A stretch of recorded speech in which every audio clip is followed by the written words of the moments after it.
In the heart of New York City, among towering skyscrapers and the endless hum of life, lived a man who had everything, except peace. Jonathan Reed, at 68, was a name whispered in elite circles, etched on buildings, and echoed in boardrooms. He had built an empire from nothing, a company born in a garage that became a global titan. But behind the designer suits, luxury cars, and grand accolades was a man wrapped in loneliness.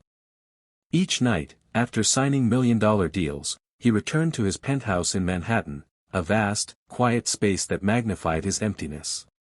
His wife had died 15 years ago in a car crash, and they never had children.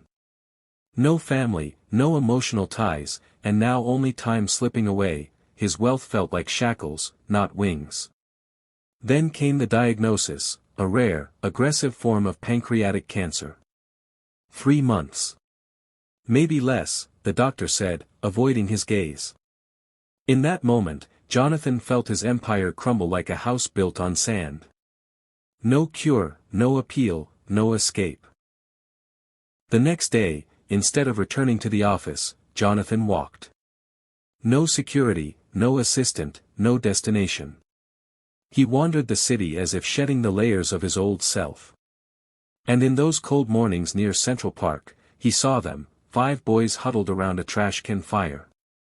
Their clothes were torn, their faces smeared with dust, and their eyes carried the depth of the world's cruelty. They eyed him with suspicion. He stepped closer, offering coffee, sandwiches, and a warm blanket. The boys didn't know who he was, and Jonathan didn't tell. He came back the next day, and the day after. Then came names, Malik, Joey, Andre, Luis, and little Theo, only 6 years old. He listened to their stories. Each boy had a history soaked in pain. Malik had run from an abusive foster home. Joey's parents overdosed. Andre bounced between shelters. Luis stole just to feed his baby brother. And Theo had never known what a family looked like. Their suffering stirred something in Jonathan. Not pity, but recognition. They were all lost in a world that never learned how to love them. When Jonathan told his legal team he wanted to adopt the boys, silence filled the room. "Sir, you're dying," one gently reminded. "Why carry this burden?" "Because I've finally found a reason to live," Jonathan replied. The media erupted. News channels called it a spectacle. Society made him a joke. They laughed when a billionaire with 3 months to live adopted 5 street boys, one viral headline read. But Jonathan didn't care. He brought the boys home, not to his penthouse, but to a new, simple, love-filled house in Brooklyn. He hired tutors, doctors, and counselors. But more than that, he gave them time. He taught them how to make his favorite spicy stew, told stories from his childhood, and played chess with Andre, who quickly outsmarted him. He read Theo to sleep every night and taught Luis how to fix a door. He helped Malik channel his anger into painting.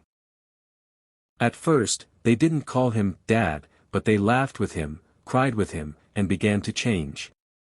Slowly, the boys healed, and so did Jonathan. One night, his condition worsened. He collapsed quietly, and the boys called 911 with trembling voices. At the hospital, he smiled weakly. "Don't be afraid," he whispered. "I got to be your father." That's a life most men never live. 2 days later, he passed peacefully, holding Theo's tiny hand. His funeral, simple by billionaire standards, was filled with quiet dignity. 5 boys stood tall, each placing a white rose on his grave. He had left everything to them, not just his fortune, but a plan.